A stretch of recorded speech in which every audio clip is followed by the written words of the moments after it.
Hey, how's everybody doing? Hey, y'all, we have a special guest back with us once again. I believe this is the first time you've been on since Laura joined the podcast, if I'm not mistaken, Elijah. I think so, yeah. Yeah, but prior to her joining, you had been on, I think, 3 times. Damn! At Yeah, least two. yeah, Okay, yeah. Yeah. okay. The trifecta. I know Look at you, you. regular. We did an interview with you. Talked about your background as an artist and what Yeah. what led up to you becoming an artist, and then you came on and I think did a review of, I believe it was Jujutsu Kaisen, if I remember right. Yeah. Yeah, you came on, Cool. joined in that discussion. I know there was one other time, but I'm trying to remember what it was we talked about. It's been a minute.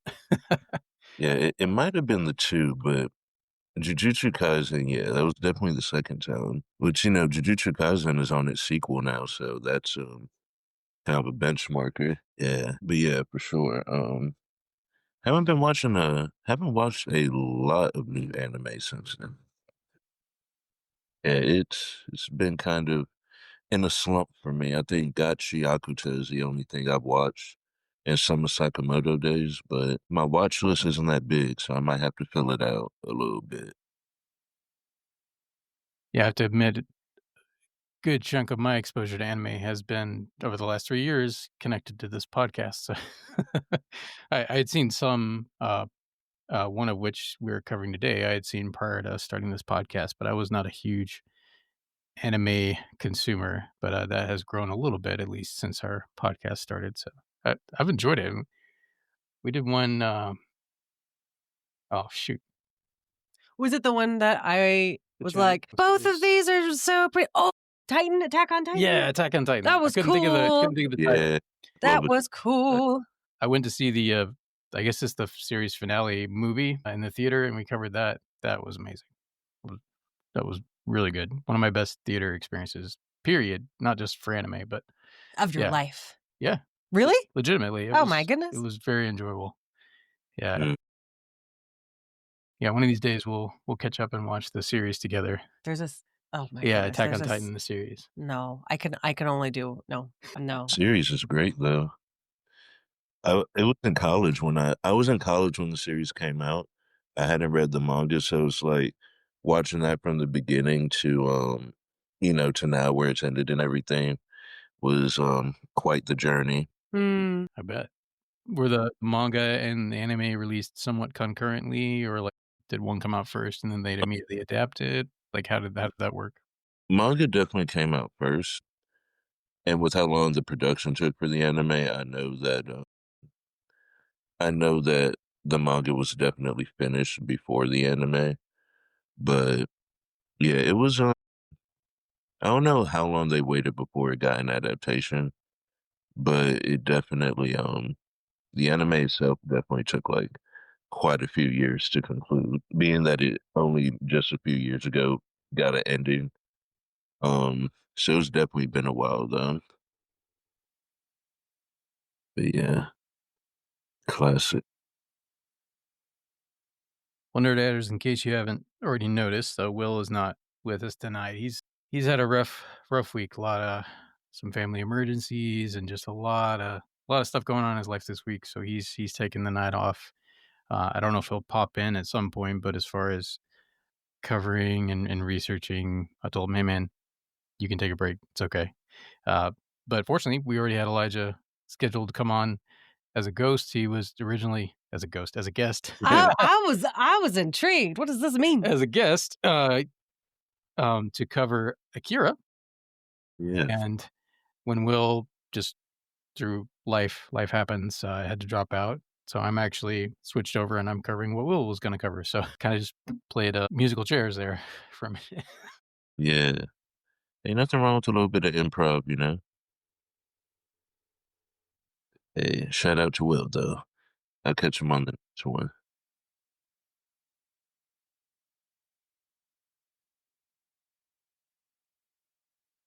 Oh, man, I feel do I have my notes ready? My laptop right here. I got all the stuff. Yeah.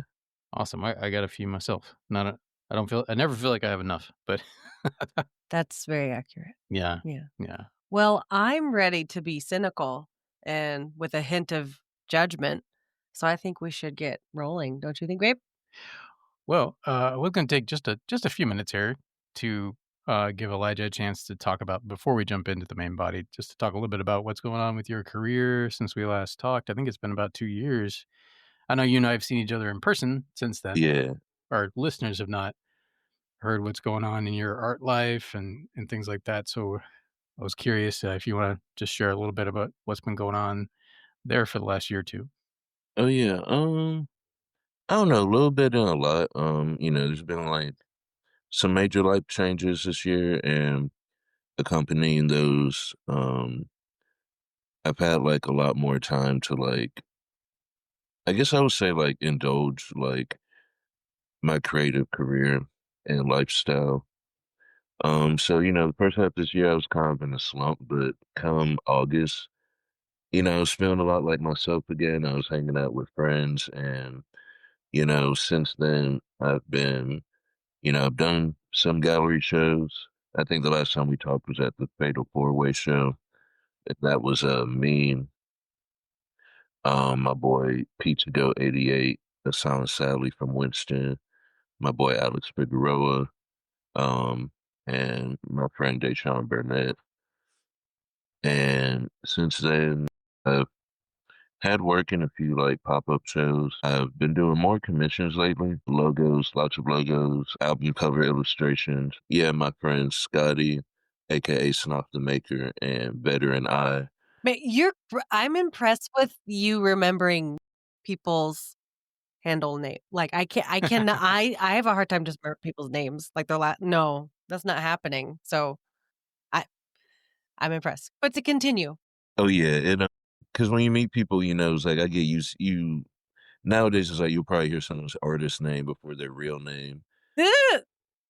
I get it all dialed in, but yeah. So just the album cover for them, and it's actually the second one I've done for their collaborative project MC10, which is somewhat of a dystopian theme project following a android MC who is basically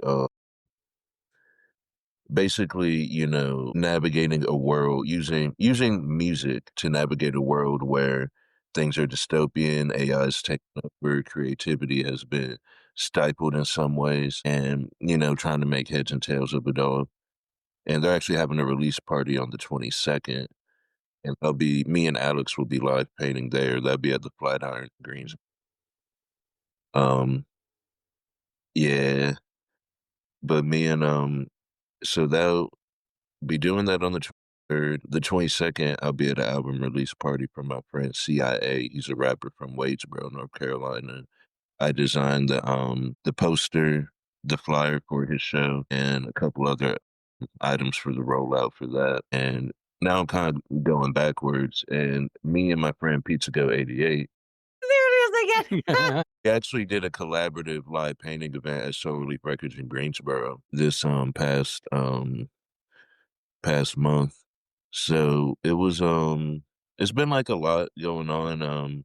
Been helping friends with projects, working on mural stuff, help some friends hang art shows of their own. My friend Makai, he has an art show at the compound in Winston-Salem right now, his first solo show. So me and some of the homies helped him hang that. That was pretty cool. It's just a lot like, getting back into like the creative ecosystem, spending time with friends, getting out there. So everything's been pretty cool lately, I'll say. Like I feel like I have a good upward momentum. I think I'm at a point where I have to make decisions about other things I need to shift in order to, you know, not just continue this momentum, but figure out how I want to maintain it moving forward and figuring out what I need to do that aligns with that. But yeah, overall, I'd say I'm in a great place. Um, yeah, so I don't know, I'm very happy with that. Like, I'm probably gonna go paint after this too, a Wow. little bit, um, with the homie, and then I guess get ready for work tomorrow. Uh, Yeah.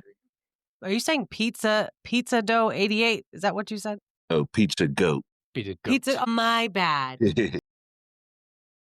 My bad. Yeah, My bad. yeah, I Pizza met goat. Mr. Pizza Goat briefly. That's so funny. I love that. I love that. Well, Yeah. cool. So, it's been pretty cool. Yeah, and there's something else special that he's working on that we're gonna tell you all about later in the episode, so stay tuned for that. Right before our closing, we're gonna Be give you a excited. special sneak peek of something we're excited about that Elijah's working on, so, yeah, stay tuned for that coming later in the episode. Well, Richard, I'm ready to be cynical Mhm. with a little bit of judgment. Let's get going, shall we? Alright, well, this week it is a battle of 2 animes that influenced the Matrix trilogy. What? Sorry. Yeah. The official Okay, title that's of fancy. our topic Okay. is There Is No Spoon. That's what that means. Yeah. Okay, that's kind of obscure. I don't know people will connect that. You should change Well, it right it's now. both a reference to the well, I mean, it's There Is No Spoon, anime, 90s anime that well, technically, yeah, anime that influenced The Matrix, basically. Okay. So it's a battle of 2 anime films. One is 1989's Akira. The other is 1995's Ghost in the Shell, both of which were based on mangas. So we'll probably bounce a little bit back and forth, talk a little bit about the manga, but primarily we're going to focus on the films. And Elijah, as our guest, has elected to go second. So I'm up first. So I'm covering Ghost in the Shell. All right. Let's set my timer here. Got 10 minutes. Okay. Here we go.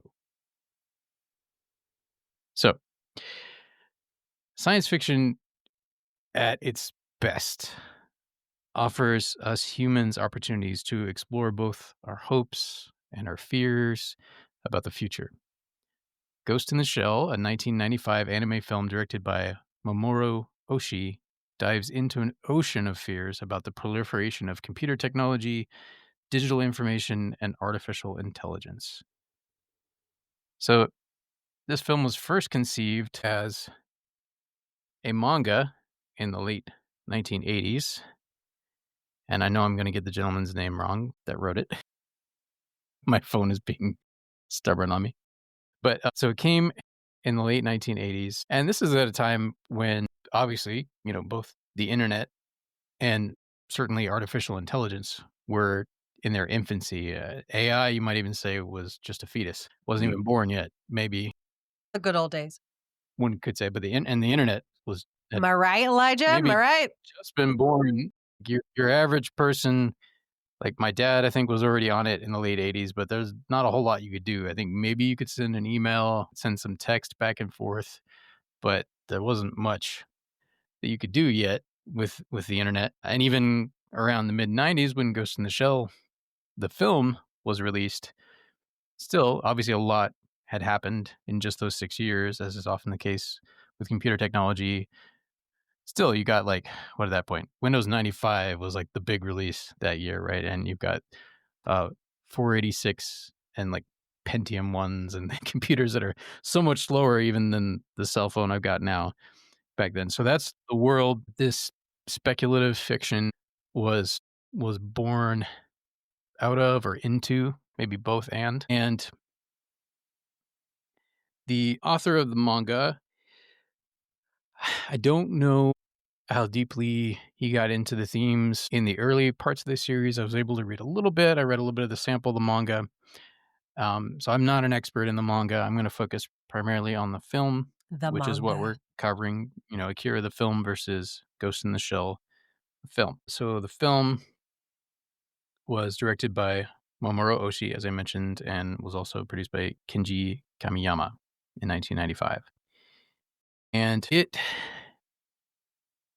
kind of, I've heard it described as a contemplative kind of mood piece disguised as a police procedural. So you have some political intrigue, some mystery, there's some computer hacking going on, there's some murder going on.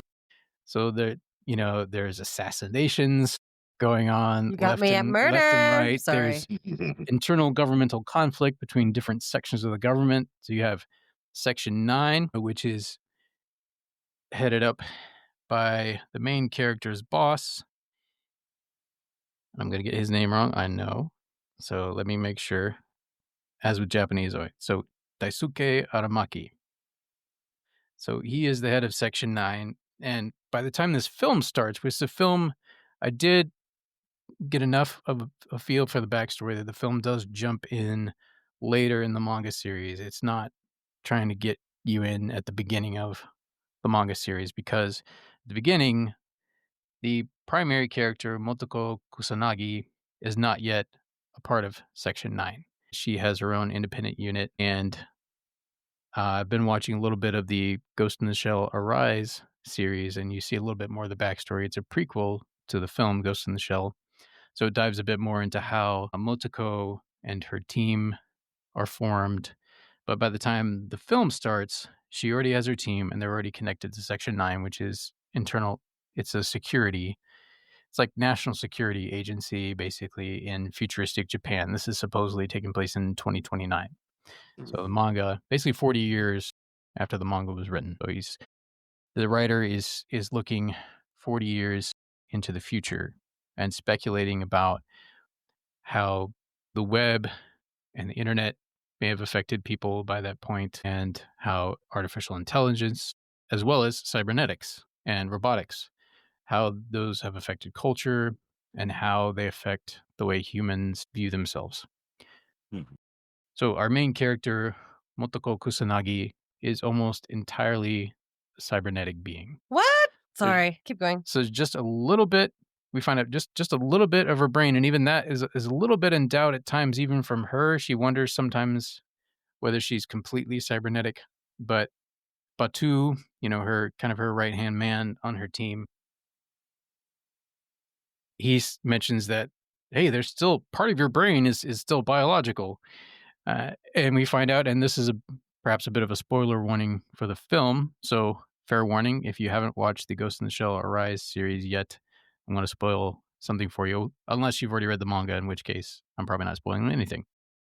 Either way, we do find out that Motoko was made cybernetic basically from the womb.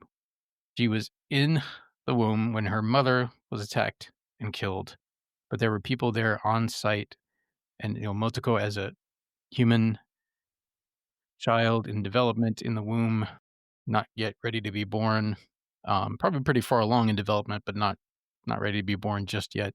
But her mother dies, and she is going to die as well. But there was someone there who had the technology to save her brain, so they took either all or a part of her brain and then gave her a cybernetic body. So basically, Motoko, aside from her time in the womb, has never known a physical body. She's always had physical in that a biological body, I guess, is a better way of putting it, because she has a physical body, but it is completely cybernetic. It looks human on the outside, but she has, like, compared to humans, super strength and speed, and there's intelligence. And then all of the characters in this have the ability to jack in to the internet. So this is something that the Matrix definitely borrowed. They have, where it's a little different, because in the Matrix you have this one big jack and this massive needle, which I don't know how it actually goes in there without killing the person every time. I always wondered, Right. like in the Matrix, that thing is so long, they stick it in the person's head. Whereas in the Matrix, they adapted it to just have one jack. In this one, they have 4 jacks. And so people can connect to each other, either with or without consent. In the course of her police duties, you see Motoko sometimes jack into a criminal that she's arresting. In the series, you see her get infected with some viruses as a result of that. So it's not always a good idea. Ew. You can, and The you also metaphor.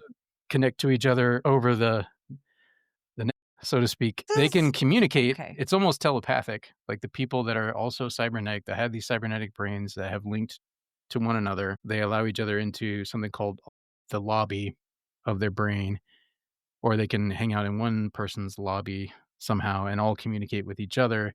And they show that both in a little bit in the film and also in the TV series, they show them like being transported into, like, either they're like floating in water, and you see them thinking or communicating, or they're kind of standing in this like ethereal space representative of them communicating in a way that's almost telepathic, but it's technological. They're able to communicate, through a network. And so that obviously when they're in combat and things like that, that gives them an advantage, certainly over biological entities, but so many other people are already cybernetic at this point that you're going to run into some other cybernetic beings. That's pretty likely in the case of their fighting. But this film just really explores, in particular through Motoko's story, what it's like to have that intermingling and to not be sure what it is to be a person. What does it mean to be a person? What does it mean to be human in a sense? She's barely human, but more of like personhood. And what is the future of AI and humans? And you could either take this as a fear or a hope, or maybe a bit of both. But towards the end, and this is definitely a spoiler, but Laura likes to be spoiled. Just Um, no, but I with mean, this, yes. I guess yes. Keep going. It gives a somewhat hopeful place in that Motoko actually merges with an AI at the end and becomes a new entity. At the end of the film, there's this AI called the Puppet Master who's been kind of behind the scenes. They think he's evil for a while. It turns out he's not exactly evil. And he's been trying to get a hold of Motoko this whole time. And then he wants to merge with her. And then they're going to have offspring in the net. No, I don't like. I think that is illegal. Keep going. I mean, don't keep going. But that's where, man, if there's any hope in this film, because it's a pretty dark vision of the future for the most part, and obviously these are crime fighters, so they're dealing with the darkest elements of society in general. But it gives maybe a little bit of hope about AI of like maybe there's some way that humans and technology can merge and become something better. That's if there is a hopeful note that the film gives you, it would be that. But like I said, that could also be something that terrifies you. So it's a mixed bag, but it's well made. The hand drawn animation is gorgeous.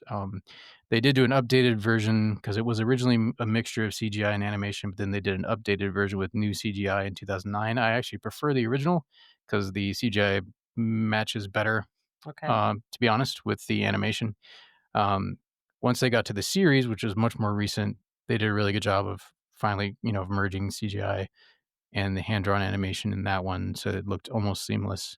But I don't recommend watching the 2009 reboot. It's not terrible or anything, but it's just it takes me out of it a little bit. It's not quite as good, in my opinion, as the original 95 version. So if you get a chance, watch both the Japanese audio and with the English audio, if you can find the time to do both. So I went a little past my time, but that's it. That's Ghost in the Shell. Hey, all right, all right. I'm Very upset, flexible pitch. but intrigued. Elijah, are you ready? Are you? Are you? Are you? Yes, yes, I see a little timer. All right. So, this film is quite possibly one of the most important things to happen in anime. Okay, okay. Okay. And I'm going to do my best to expound on that while encouraging everybody watching to watch this anime, this movie, which is entitled Akira. So, just a little background on the story. Japan has a I'll say Japan has a very, very good track record of telling stories based around a certain theme. They do. You're not right. And oftentimes, where storytelling in the West often is based around trying to prevent large scale disasters or destruction, a lot of Japanese media revolves around building, rebuilding in the aftermath. And Akira is no different. So, after a widespread explosion that eradicated Tokyo, that has since been covered up by government entities that do not want the public to understand the nature of that disaster, we find a city called Neo Tokyo where the residents are doing what they can to maintain a regular sense of humanity, a regular sense of daily living. And in the midst of all this, we have bike gangs, government conspiracies, we have dystopia, we have psychic powers, and all this set on a cyberpunk sci-fi backdrop. Mm.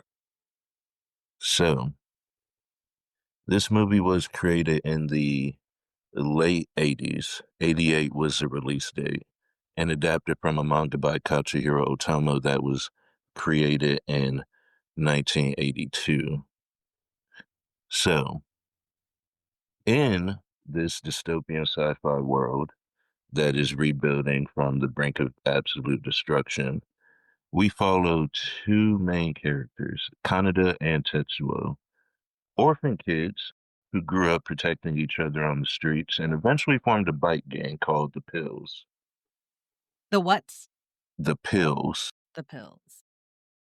So, while navigating this rough, gritty terrain, one night, in the midst of a altercation with a rival bike gang, Tetsuo, the younger of the two, gets into a bike accident where he happens to collide with not only government officials, but a child possessing psychic powers. This single incident sets off a chain of events that could possibly decide the future or destruction of Neo Tokyo again. Tetsuo awakens to psychic powers amidst this accident and is promptly captured and detained by government agents. And his friends are tasked with trying to figure out what happened and how to get him back. So, this movie aesthetically has set the stage for what we see now being very popular. A lot of cyberpunk, sci-fi, dystopia, things like The Matrix, things like Psychopaths, even things like Ghost in the Shell, all of which Akira predates, have been influenced by this particular look. The city's gritty, it's run down, but there's still bright lights. And everything that happens seems to be a result or a reaction of the state of living they're in. There's lots of riots, lots of protests, crime, and it's very much a reflection of the human condition when pushed to the brink. So, what makes this movie a visual masterpiece doesn't just have to do with the themes that they pioneered, but it also has to do with the time it was made. In the 80s, Japan was facing a very significant upturn in economic prosperity since World War II.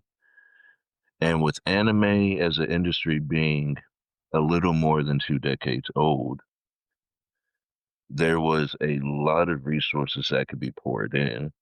And with old animators and new animators working together, there was a very, I would say, there was a very, very potent, um, there were very potent conditions for them to thrive. And with anime not having a defined audience or even look at the time, there was nothing holding them back from being able to create something that could appeal to everybody because they weren't trying to appeal to niche demographics. So when you watch Akira, from the bikes to the widespread disasters to the lights in the city to even people walking on the street, this anime has a certain fluidity that is, I would say, almost non-existent in anime of the modern era, even the last decade. So, hand-drawn animation on a combination of ones and twos, essentially 12 and 24 frames per second. When you watch Akira compared to any anime you've seen before, you're going to notice a water-like fluidity to the movement that you see. And it's something that I find to be unmatched. I believe that frame rate is even more than Studio Ghibli films. Duh. So Akira as a piece of animated art is, you know, it's one of the most beautiful films that you'll see for that reason. The attention to detail, the level of quality that goes into each scene, into each frame, it is definitely a marvel to behold and something that stands up amongst, I'd say, any anime of this time. Fighting Definitely, words. yeah, definitely. They're just not animating like this anymore.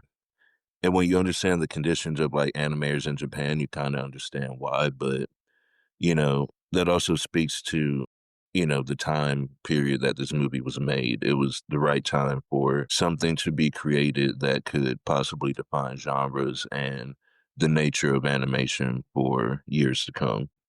But, getting back to the meat of the story, when Tetsuo is no longer able to control his psychic powers, he threatens the livelihoods of everyone and everything around him. From fights with the military to even turning on his own friends, he stands in a position where his existence alone could possibly cause the undoing of Neo Tokyo. So, while Tetsuo's in the midst of trying to search for answers to the psychic powers that he's experiencing and, everything that comes as a result of that, his best friend Kaneda is attempting to stop him and save the city. So the story, it's a classic two friends that grew up together, protecting each other that are now at odds when something a significant event happens that drives them apart.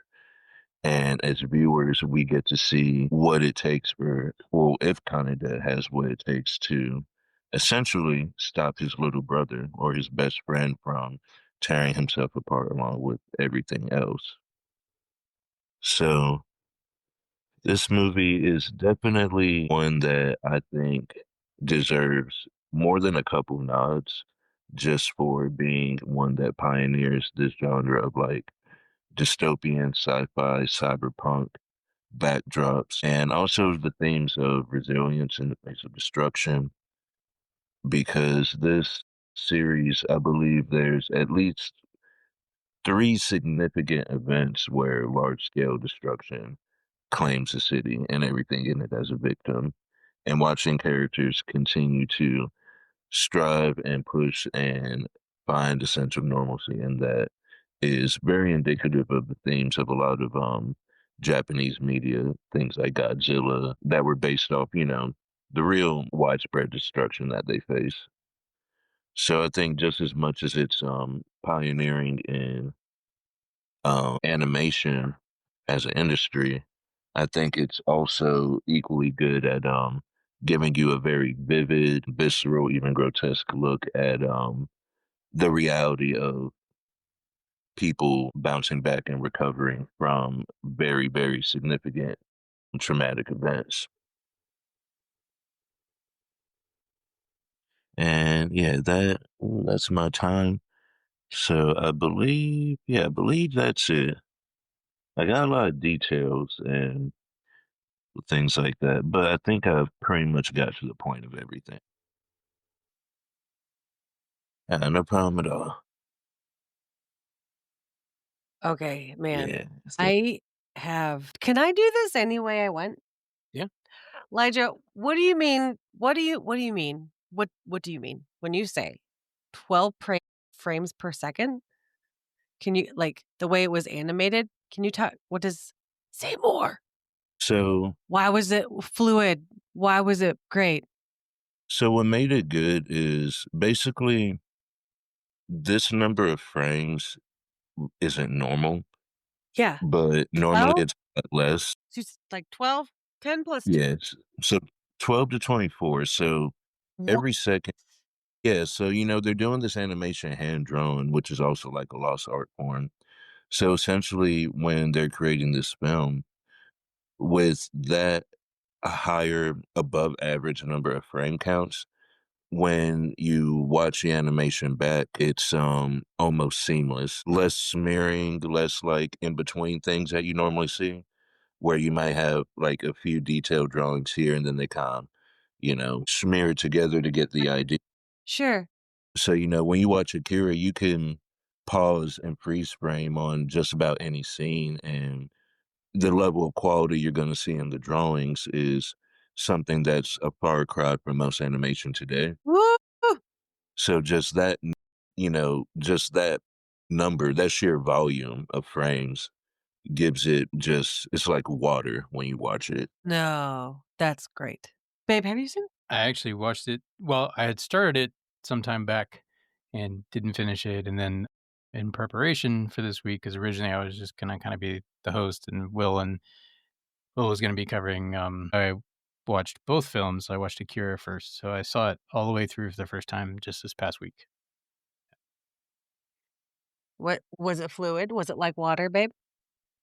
Was it? I don't know that I'm not an artist, so I don't know that I caught that, but I could definitely tell that the animation was Okay. just gorgeous. Okay. Yeah, just yeah, very well done, and I think not I mean, obviously CGI was in its nascency back then, so I don't think they used any CGI. I think it was all hand drawn.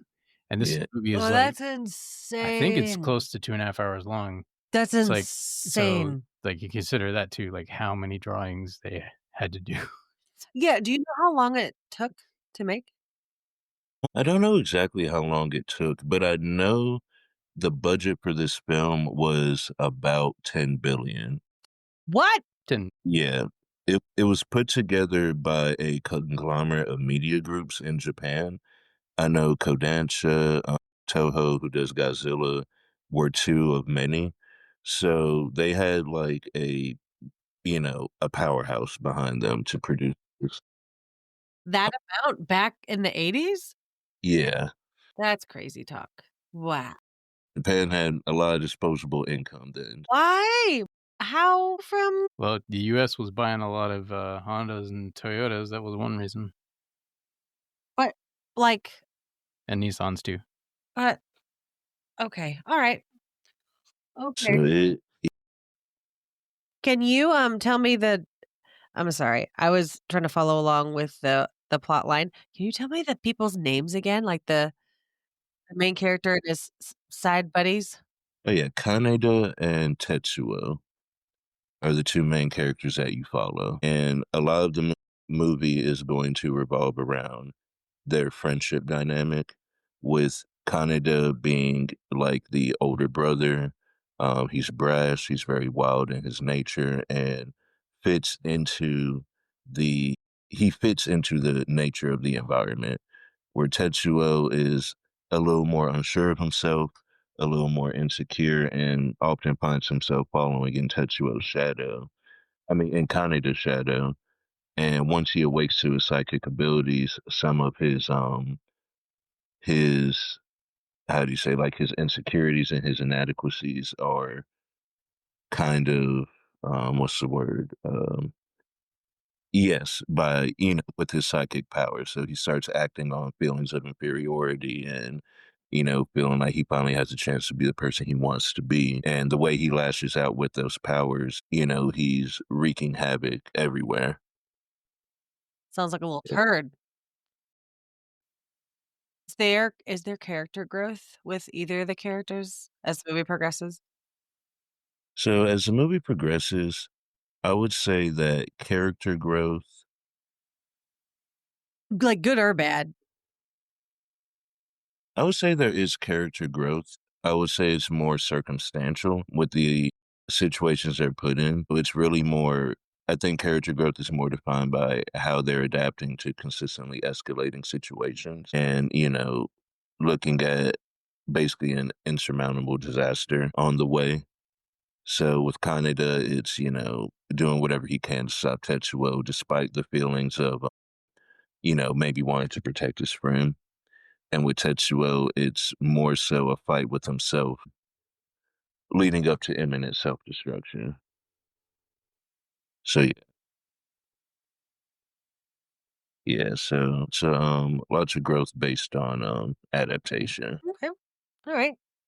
Thank you. Babe, Mhm.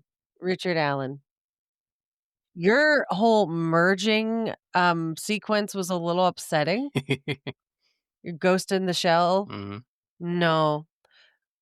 So who's the douchebag that wants to overtake her And is it a girl? Is it a lady? Is it Well, female? The main character? he so this is where it gets a little interesting. So the puppet master The Puppet Master, that is was right. portrayed as a male, and some of the characters, such as I think Aramaki and others, that are involved in trying to catch the puppet master, as well as another government department. I can't remember the names of the officials in that department, but another government department is also trying to catch him. They believe that he originated in America, and they believe that the original puppet master was an American man. They think it was an actual human, Ooh. and they attempt to capture this intelligence that has grown and expanded into the net. They attempt to contain it in a cybernetic body at one Wait, point. sorry, contain the Puppet Master? Yeah, so they try to contain the puppet master into a single cybernetic body that Also, is. who is they? So it's another government agency, not Okay. Section 9. It's either Section 6 or 4. I get them mixed up sometimes, but like Okay. it's sort of a competing government agency. They're also concerned about diplomatic affairs, and they have a little bit different priorities than Section 9. So there's some conflict between the departments, but this other department is attempting to contain the puppet master so that they can either use him or destroy him. Okay. Uh, What's the name of the character? The main character? Motoko. Okay. Was there any characters in your movie that were relatable to you specifically? Hmm. This is where the movie, in my estimation, suffers a little bit. It's actually too short, in my opinion. How long It was it? it was under 90 minutes, No. which is unusual, I think, for an anime. Maybe not, but it felt too short to me. I don't know if things were cut or left on the cutting room floor, but we needed a little more backstory. So just within the film itself, it was a little bit hard to relate to the characters. There's several exposition dumps in the film because they're trying to explain backstory quickly rather than showing it to you. Um, and if you hadn't read the manga, then you wouldn't be aware of it. So Oh, it's there's a pretty. few of those, and yeah. I found it a little challenging to relate. But Motoko probably, I mean, she is the main character, and she probably is. I'd say maybe the most relatable might be Batu, actually, for me. I mean, obviously, he's a man, I'm a man. I mean, he's a cybernetic man. But I liked Batu. I liked his camaraderie with Motoko. I liked their relationship. Just very respectful professional relationship. You find out from the series that it wasn't always that way. They were very antagonistic and on almost on different sides of the government. But Motoko, I could relate to just her struggles for figuring out a sense of self and trying to connect with her personhood, I guess. Is it? That is, I don't think that's so that's one of the original cover arts. Oh my gosh. Yeah, there is, I have a question. No. My yeah, question. My yes, question time. yes, Was the character over sexualized in any way?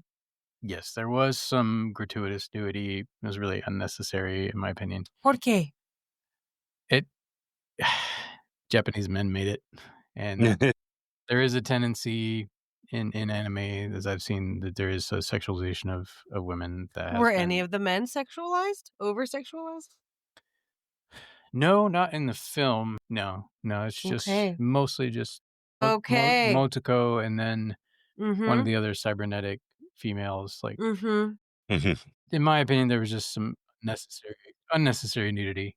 In terms of, it didn't serve the story, it didn't serve the plot. If Serves. he was trying to say anything about just the nakedness of the human condition or something, it would have made more sense to show both the male and female, but they only did the female, and perfect body because it's a cybernetic body. So yeah, there was some of that. I am so surprised. No. I am so mad right now. Akira, in I was getting contrast, ready. I was is getting not. ready to be hopeful. I was. Yeah, it is a little disappointing. In most other ways, she's a very strong character. She's intelligent, obviously physically strong. She's the leader. She leads men, like she's in charge of a group of men, so she's over them. She's their supervisor in a sense, their commander. So she's an impressive character in many other ways, but then you have the unfortunate, What, you can't be a woman and be ugly? Can't be plain? You have to be a little sex bitch? No, I don't like that. I don't like that one bit. No. yeah. And I had It's very actually, pretty, like I think the animation style is pretty. yeah, the color palette is a little bit bleak, which I know you like. I love Uh, Blake. it's a little, No. Shh. it's a little faded. Elijah, I love Blake. Give me some Bleak. Oh, it's tasty. It's great. I'm so annoyed. Yeah, honestly, I was frustrated by that this time around. Like I had only seen the film maybe once before a long time ago, and I'd actually forgotten how See, much nudity was in it. Like, when and just ugh. I knew there was some sexualization. I knew that was there definitely at the beginning of the film, but Are they trying to distract from something they weren't good at? That's where I'm kind of like, are you trying to? No, it's like red herring. That's not it. But just distract from like maybe the animation isn't the best. So, well, she's mostly naked. See the boobs. Did you see them? It's okay if it's not 12 frames, 24 frames per second. We got the characters naked. See that no. No. could be. I don't know enough about the production of No. it to say, No. but it's the little bit of experience I have with anime. I mean, there's a mixture. It's so And I'm dumb. sure you could say better than I could, Elijah. There's a mixture. There is definitely anime where there's like maybe not exaggerated breasts, but it's always like large breasts Exaggerated. and curvy hips and like Yeah. It's too that's symmetrical. Fan It is service too symmetrical. everywhere you go. yeah. But then there's other anime. Unless you watch Full Metal Alchemist, and then you get to see what's his name, Alexander Armstrong, rip off his shirt for no reason, like every 5 seconds. But that was made by a woman, so I guess it's it balances out. Was it supposed to be funny? Yeah. Okay. Okay. Well, now that I'm thoroughly disappointed, so like I was going to say after we just had me be very angry, I was going to say, oh, by the way, this is the part where I cast my judgment. In case you're new to the show, this is where I just tell you, I'm going to tell you how I feel. And how I feel is disappointed. I was going to say really liked your delivery, Elijah, that I was like, oh, well, damn, like humanity, what's it going to be like when we're pushed to the brink, when we are pushed to the edge? Okay, this is what it looks like. I like the plot. I like your delivery. I'd like, from what I've seen, I was looking up because look, I'm into colors. Like I need to know what it looks like, or I'm not going to watch it. I would have loved your movie to be in richer, the Ghost in the Shadow, or sorry, Ghost in the Shell color palette. So if they could somehow merge, but then you said it was animated, like and drawn by hand. Completely. That's crazy. That is crazy. And as someone who took 4 years of art, that's insane. It's insane. So but on the other hand, after I found out the main character was supposed to be a slut bag, I really like the like everyone's animatronic and everyone's like has that thing. What was it? There's something. They have like 4 jacks in the back. 4 jacks. And you can jack to one another. You want to share a jack one day? A little bit. No Series. Pretty. It's very tastefully done, but it's like, is it? Is it though? It is. Yeah, it's cybernetic version of sex, but it's like to jack. It's like, are you gonna let me in your lobby? No. Sorry, where are the jacks? In the back of the neck, so you can connect to each other if you want. Why does that feel so much dirtier? Closer to the brain. Well, I guess it's a little bit like Avatar, but inorganic. Or well, not. Yeah, mechanical, not organic, like the Avatar braid. So the douchebag wanted to jack with the slut bag? No. And she's not a slut bag, but I don't appreciate. She's not a slut, and he's not a douche. Like he's actually an AI. He was born in the field of information. You want to be? So I was never born an in the field of actual information. human. We find out. I think Alma woke up. But he became aware of Motoko and began to seek her out, and actually allowed himself to be captured so that he could get close to Motoko and present his proposal, which he does from a female cyborg body, so it's a little weird. And then they switch bodies, so he's actually talking through Motoko to her while No. she's in the other body. That's an invasion of space and is disrespectful, and you need consent. They're U-turn. playing musical chairs with everybody's No, body. I don't like that. That's strange. I am going to side with Alma because she is sad downstairs Our and she daughter has woke up. woken up. Can we We can pause for a minute. Alma? Yeah, usually around this time every night she wakes up. And she's always upset. So over the history of the podcast, like I can't remember if she popped in the episodes we did with you, but frequently like she's been on. You can hear her in the episodes. Like we'll be holding her or something for a bit. But yeah, she was. I think how was she when? Well, she was. She was born right after I started the podcast. So yeah, she's grown up like through the history of the podcast, basically. Hey, Alma, this is our friend Elijah. Do you want to sit with Daddy? No? Oh, could you not? You couldn't find us? Huh? Our studio's upstairs. Kids are downstairs. Okay. All right, you were gonna say. I was gonna say, do you know which one I'm gonna pick? Do either of you know? I know which one I would Do pick. you know? What do you mean? Okay. Anyway, I am gonna. I'll tell you after. I mean, after you. I'm nervous, and I already know the answer. I'm gonna go with Akira, because look with the drawing, you got me at the drawing. Oh, the hand drawing. Oh, Yeah. ho. Like care, time, and dedication to detail for that a long amount of time. Mm. You know how boring drawing can get? That had to have I taken love 4 or drawing. 5 years. Love drawing, and I would lose my marbles. I would lose it all of my marble collection just trying to figure. Oh gosh, that had to be excruciating. But that I'm really curious to see the And there's fluidity. a lot of motion. Yeah, A lot of like car chases, motorcycle chases. Careful Like, play. Yeah. oh man. Careful play. People gunned down in the street. Was anyone over sexualized? No. Huh. Wow. Yeah, no. There's like, I don't know, they may allude to like people having relations, but really it's Like that's with everything going on in the movie, it's like, there's more violence, more conflict. I'd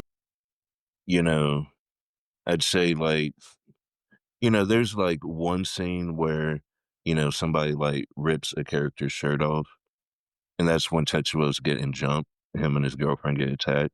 But then the rest of the gang shows up to to defend them. But I'd say even that wasn't necessarily done in a sexual manner. It was more of like humiliation or, yeah, no, that's different. disrespect. Yeah. Yeah, it was an assault, and thankfully that was interrupted. Wasn't able to go further, and then the other gang covers her up. They give her a jacket. Oh. And so yeah. And these are a lot of the characters are teenagers and kids too, so Yeah. been pretty weird if they had done the sexualization. Like that would have been disturbing. They're teenagers, but yeah. No, I guess it's It was just tasteful. sexualization just for the sake of. I guess here's the deal. It's like when a character is over sexualized, I feel like if you're invited to a banquet, we already know everyone likes pizza. We already know. But you're going to have pizza at a banquet? Show some respect. Have some little class. Bring some nice cheese to the table. Like a banquet that was like a Yeah, at least do wood-fired pizza. yeah. Do so like everyone likes like Gourmet. well, that's like bringing Cece's pizza to the banquet. I'm sorry. Do we hate ourselves? Yeah, Did we hate ourselves? and I will say, Oh. had I been the judge this week, I would also have picked Akira. Would you really? Oh, yeah. Babe! I like that I bought it. Like, Cool. it's really good. Definitely worth owning, and at some point, I wouldn't mind getting the manga as well, at least the first volume, at least. Yeah, it was really good. Yeah. Ghost in the Shell is, like, it's thoughtfully done, and it definitely like, it's influential, obviously, it influenced The Matrix. I was almost gonna pick it because of that, because I was like, "That's kinda cool." Yeah, but between Ghost in the Shell and The Matrix, if I was gonna own one, which I already do own The Matrix, so it's like, I would rather own The Matrix, honestly. It's between those 2. Um, not hating on Ghost in the Shell, but it's, yeah, it's a little too bleak in some ways, and I had a hard time connecting with the characters. Now, I will say, the series, Ghost in the Shell: Arise, that's on Crunchyroll, Crunchyroll. I like that. It's really given some more depth to the characters, so it does make the movie better because it's and, they do it exactly the same animation style, so the character design's all the same, but a little bit of a change for Motoko. She's resembles the, manga character a little bit more, a little bit less sexualization, as well, and, that gives a lot so I like the series, so yeah, the movie needed to be longer, it needed more backstory. Anyway, but yeah, I would have also voted for Akira. Thanks, babe. Um Congrats. J I was gonna call you William, you're not. Eli Thank you. You also delivered it very well. Yeah, that was really I Very, tried. I very tried. well delivered, yeah. Yeah, I've been studying a lot of video essays, trying to Okay. way to structure this pitch. Mainly, I was watching Super Eye Patch Wolf. I haven't watched his content in a while, but I know he had a real good video on the impact of Akira. So I use that as like a reference point, and then I just like double check like dates and names and stuff like that. Well, it paid off. It did. Alright, are we going to do the picking thing out of the magic bunny hat? Yes, but before we do that, real quick, um, we are gonna make an announcement. Oh, that we don't need that. We could just use this, Oh, okay. and the papers are still in there. So we Oh. are gonna pick the category for the next week. If you were here in person, Elijah, you'd get to draw out of the well, it's a popcorn bucket technically, but draw out of the hat. I guess we could use a hat here. Nope, We it's too late, it's already in this. Retroid games. I'll wear it. There you go. Oh my goodness, that is big. Yeah. It is big. But no, the announcement we foreshadowed earlier. So Elijah is working on a new Nerdhat logo. Ta-da! Yeah, uh, yeah. Coming soon to a podcast near you. It's gonna be wonderful. Yeah, I so love your line work. I love it. I love it. Thank you. Mhm. yeah, and you can't. I don't know if you can see it. It's the light's kind of reflecting off it, but we have some of his work in the background. It's hard to see because it's so reflective, but yeah, one of your prints I purchased a while back, hanging up in the pod cave here. Classic. Yeah, man. No, we're excited, and yeah, so our mugs are not gonna be on the logo anymore. It's gonna be art. So yeah, look for that to drop. I think we're aiming for season 7 to kick off with that Seasons. Oh my god. rebranding, new logo. Yeah, some merch to go along with it. We're excited. So Hey, yeah, there we go. but yeah. Thanks for taking that on, Elijah. Mhm. Dude, no problem at all. I'm honored. Just keeping my skills sharp, staying busy. A good workflow, so I'm happy. Yeah, yeah. I gotta send some more. I gotta send some more sketches off to my homie. Actually, yeah. But yeah, man, just staying on it one after another. Alright, we're gonna get to All this right, we're gonna bucket of yeah, mysteries. bucket of mysteries. So we don't have too many categories left because we're coming up towards the end of the year here. So I didn't see there was a corgi on the front. oh yeah, That's so cute. Look at it. yeah. Look at It's the corgi. our market At the cinemas popcorn. corgi. Well, Is their stock has exploded over the year. All right. Okay. Guess I will draw in your stead, sir. So what's coming next week? I'm just gonna keep on doing that for a very long time. There you go. All right. Here we go. Coming next week. Does anybody want a peanut? Irreverent medieval comedies. Oh my goodness. Okay. Which one is it? Monty So Python. there's Yeah. two matchups. One is Robin Hood Men in Tights versus Monty Python and the Holy Grail. The other option is Shrek versus The Princess Bride. So irreverent medieval comedies is the category. There's two different choices. Those So are very different things. so normally the person who wins gets to pick the matchup. So between those two, which one sounds more interesting to you, Elijah? Robin Hood Men in Tights versus Monty Python and the Holy Grail. That's matchup number one. That's option one. Option two is Shrek versus The Princess Bride. Mm, Those are so very different from all each other. They all take place in medieval times, and they're all comedies, so they fit hey, more or less. I'm not familiar with The Princess Bride, so I'm gonna say no. What? I Say it don't again. think I've ever seen Princess Bride. I have not viewed that movie. Why? You got to remedy that, sir. I Sorry. I listened to you spout on and on about Akira, but you haven't seen The Princess Bride? Good gracious, man. Oh Who? my! Oh my. Wow. I do research. No. I'm taking my hat off. I'm mad. I'm mad. No. No, sir. No. Well, often if there's one of us that hasn't seen one of the properties, we will go with that one so that that person gets an opportunity to see it. A lot of times. Now I can't say whether Will Yeah. has. I know We might he's. have- we might- I know he's seen Shrek, but as to whether he's seen Princess Bride or not, I suspect he probably has, but I don't know. We probably have to wait and see how Will is with Yeah, either one of those. but yeah, which one of those sounds more interesting to you in general, Elijah? Yeah, Those you two matchups. Princess Bride hater. Monty Python. Bring up Jeanette. Monty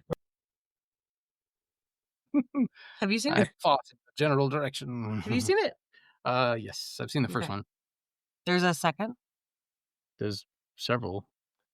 Yeah, there's like Ew. Life of Brian. No, And there's like, too many things. but yeah, this is the first one, and then Robin Hood Men in Tights, Mel Brooks classic. So that's Elijah's vote. Check and see what Will's vote is, and we'll figure that out. But yeah. All right. Elijah. Well. Okay. Well, sir, thank you Okay. for coming on and doing a guest pitch for us. Yeah, he and I were hanging out, actually having a conversation about the logo, and I told him we were going to be doing Akira, and he immediately got excited and started rattling off a bunch of things he knew about Akira, and I was like, "Hey, you wanna, you wanna?" Yeah. Worked out great. So I was yeah, like, I can talk about that one now. No problem at all. all right, nerds. My fellow bitches. So Elijah, you can be Will's stand-in. So when we sign off, like Will always goes first, and he says, so I say until next time, and he says sayonara. Then I do my bit, and Laura does her bit. So you want to stand in for Will here? Yeah. All right, Nerdhatters. Until next time, Sayonara. live long and prosper. Good night, bitches. That's it.